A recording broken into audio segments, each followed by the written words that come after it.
What are the hierarchical structure of the visual system? Visual hierarchy can be defined in many ways. And from the retina, visual information is relayed to the brain through the thalamus to the primary visual cortex. That's called V1.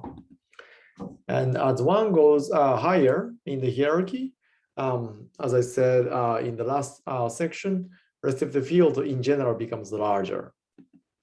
And from V1, hierarchy can be defined based on the anatomical connection rule. And that as you go in the higher hierarchy, the receptive field becomes larger. And to explain this hierarchical nature, I need to explain the key anatomical concepts called the cortical layers and cortical columns. So here's the depiction of what the anatomical structure called columns is like. Columns and also a laminar structure of the cortex. So this is one video from the Quest for Consciousness. But the key here is that within any cortical areas, the kind of the neurons, types of the neurons that you find within each layer, horizontal section of the cortex is quite similar in terms of shape and also anatomical connectivity. And the key insight here is that any cortical areas have distinct 5 to 6 layers. And here it is layers for the V1. And in the case of the V1, it can be further subdivided into finer layers. Here, layer 4 is in particular distinguished for 4A, 4B, 4C alpha, 4C beta, and so on. So it's not exactly 6 layers, but roughly speaking, there are 3 important layers within the column. And from the point of the neurophysiology, it's important to note that within a given column, vertical, slice of the cortex, neurons tend to have a very similar receptive field properties in terms of location, eccentricity, and the size as well, and its property, tuning property as well in the next week.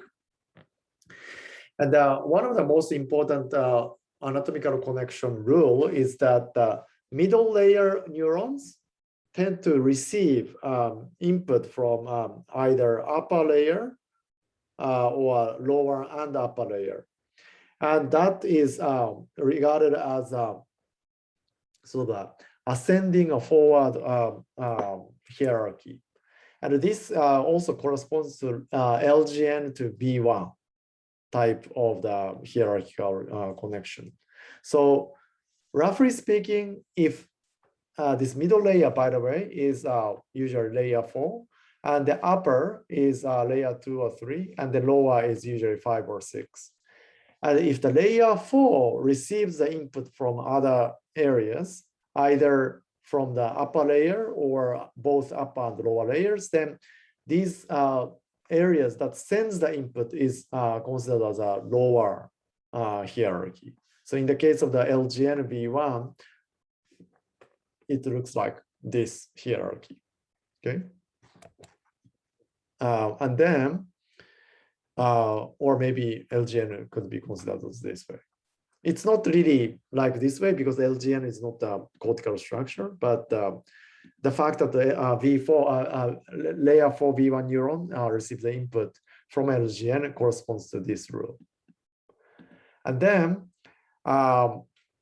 if the areas are considered to be sort of at the same level or same hierarchical level, usually that is connected through this upper and lower layer input goes into all the layers of the other recipient area. In that case, there is no hierarchy between them. And then finally, the feedback connection, or when the one area sends an descending output into the other areas, that usually comes from the upper and lower area, sending the output into, the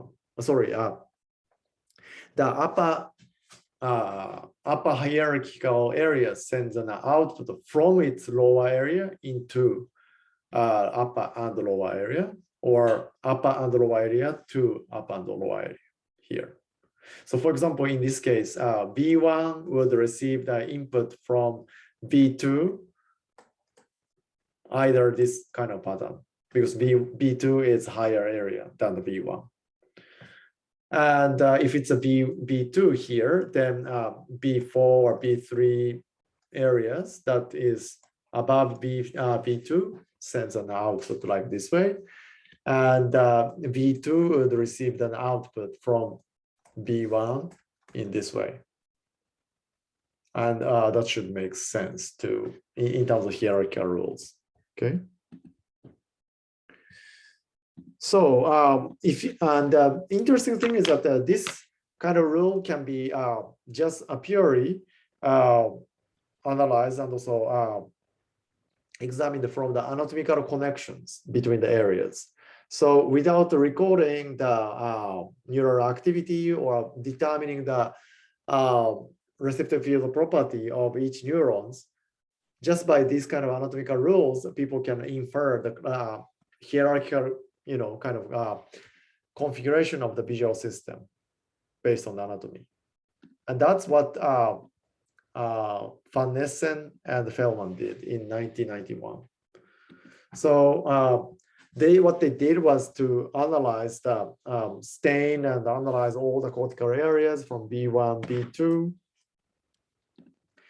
and starting from retina, and then LGN, B1, B2, and then B3, and then B4, and then MT. That's something that we are going to talk a bit about a lot in the next few weeks, motion visual areas, and also something that is, maybe IT, that is visual object sensitive areas. And also some of you might have heard of hippocampus related to memory and so on. So this kind of hierarchy can be constructed as you go at the bottom. This is lower hierarchy, and as you go high in this figure, it's a high up in the hierarchy. And these connections are all based on this type of the rule. So they are based on anatomical connections. Okay. So, but here, what you notice is something really interesting from a consciousness point of view. Retinal input from eye goes to LGN. That's fine, but it goes through B1 always into all the areas here. And these areas on the left side is controlling eye movements and also visual guided behaviors. So that poses a question for us, especially if you know about, or if you remember what the blind side is. So the question is that if the V1 is lesion, then this should disrupt all the visual inputs to the rest of the brain. So the fact that blind side patients or blind monkeys become just blind after B1 lesion makes sense, because it stops all this information at that point. But for some reason, there are residual specific visually guided behavior. How come that's possible? That's the question. So just as I said, how can blind side patients or monkeys perform visually guided behaviors after B1 lesions?